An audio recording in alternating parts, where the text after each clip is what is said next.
bueno, està sent una aventura molt divertida, no? I bé, n'hi ha molt de treball en un ajuntament com Paiporta. Al principi, jo crec que el primer que tindríem que fer és desfer totes les malifetes que havia fet el govern anterior del Partit Popular i una vegada fet això, jo crec que començar ja amb el nostre programa de govern. I una de les coses més importants que ens han permès posar en marxa les nostres polítiques ha sigut acabar en el deute que va deixar el Partit Popular de 6,7 milions d'euros. Podem dir ben alt que som un poble amb deute zero, i això ens ha permès el posar en marxa les nostres polítiques, les polítiques del nostre govern i les polítiques també de compromís. Hem prioritzat en serveis socials, evidentment, perquè veníem d'una situació desastrosa. Hem multiplicat per 3 les ajudes als serveis socials i hem tornat a ficar moltíssims recursos humans en el departament. En educació, jo crec que això també ha sigut un dels nostres pilars, les escoles estaven abandonades i hem dignificat l'espai públic, l'educació pública.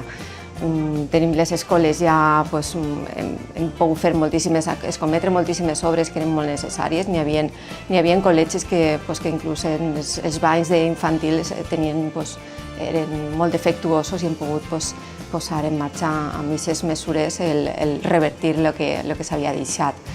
Després, jo crec que una de les coses també molt importants i que podem dir que Paiporta és un dels pobles més transparents del País Valencià, dins dels pobles de menys de 15.000 habitants.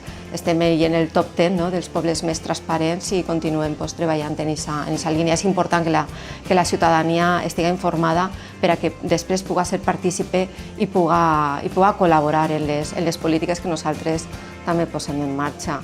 I jo destacaria també, com no, tot el que estem fent en medi ambient, en polítiques mediambientals, en el nostre pla de mobilitat, en el qual estem donant-li la volta al poble. Estem fent moltíssimes obres en carrers per a fer voreres més amples, per a fer carrers amables amb la ciutadania, els carrils bici molt importants i tot aquest tipus de qüestions.